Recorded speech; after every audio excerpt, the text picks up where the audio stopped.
KTV world of news यानी खबरुं जी दुनिया।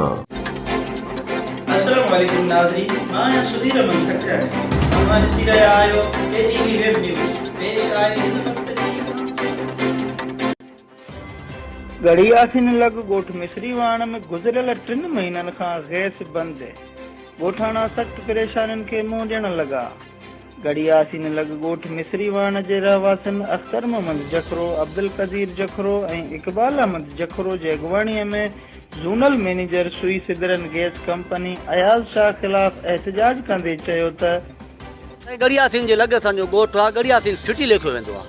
ॻोठु मिसरीवाण 3 महीननि खां गैस बंदि आहे। तमामु असां आला ऑफिसरनि खे, तोखे, मूंखे सियासी अप्रोच मतिलबु जेको बि थियो आहे, असां पंहिंजी संग साथी खां तमामु घणियूं कोशिशूं कयूं। 3 महीननि जे बावजूद बि हिकिड़े ॾींहुं आया, उहो प्रेशर कढी आणो जो बि को मसइलो माना हल न थियो।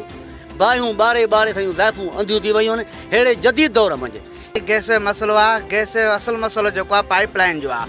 पाइप लाइन जेका आहे त 10 फुट पाइप लाइन आहे। उन 10 फुटनि जे लाइ असांखे लोड़ायो थो वञे ऐं असांखे 3 महीननि वरी पंध कराया अथनि। मां जज साहिब खे सेशन जज शिकारपुर खे बि अपील कई आहे ऐं मां दरख़्वास्त गुज़ार त थियो आहियां त महिरबानी करे साईं असांजो मसइलो हल कयो वञे।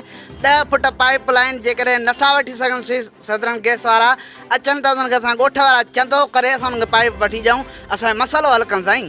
असां ॾाढी तकलीफ़ में था गुज़ारियूं, असांजा ॿार बचड़ा बुख ते था गुज़ारनि। महिरबानी कयो असांजे मसइले खे हल कयो साईं। वक़्ती गवर्नर आगा सिराज खान दुरानी साहिब खे बि असां अपील था कयूं, सिंध हाई कोर्ट खे बि अपील था कयूं ऐं आला अमलदारनि खे बि असां अपील था कयूं त महिरबानी कयो असांजे मथां राम खाओ, असांजे बच्चनि जे मथां राम खाओ, असांजे तदारक कयो वञे, असांजे मसइले गैस जे मसइले खे हल कयो वञे। असल में मसइलो इहो आहे त असां वटि 3 महीननि खां गैस जो पंहिंजो आज़ार वधी वियो आहे। उहा लाइन कुझु फ़ासिले ते बस्ट थी पई आहे, जंहिंजे लाइ असां ज़ोनल मैनेजर अयाज़ शाह शिकारपुर खे तमामु घणा दफ़ा कंप्लेंट करे चुका आहियूं त साईं महिरबानी करे असांजो गैस जो मसइलो हल कयो।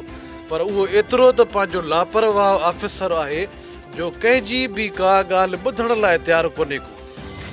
असां खोड़ सारनि पंहिंजे दोस्तनि खां MPAs खां अप्रोच कराए चुका आहियूं, पर उहो तमामु लापरवाह ऑफिसर आहे। महिरबानी करे असांजो वस वारनि खे गुज़ारिश आहे त लाड़काणू पंहिंजो regional manager SSGC MD Karachi SSGC ऐं पंहिंजो गवर्नर सिंध आगा सिराज दुरानी खे अर्ज़ु आहे त महिरबानी करे असांजे मसइले खे थोरो सीरियसली वरितो वञे, जीअं असां पंहिंजो गैस जी पंहिंजो सहूलियत हासिलु करे सघूं। वॾी महिरबानी। खबरुं जी दुनिया।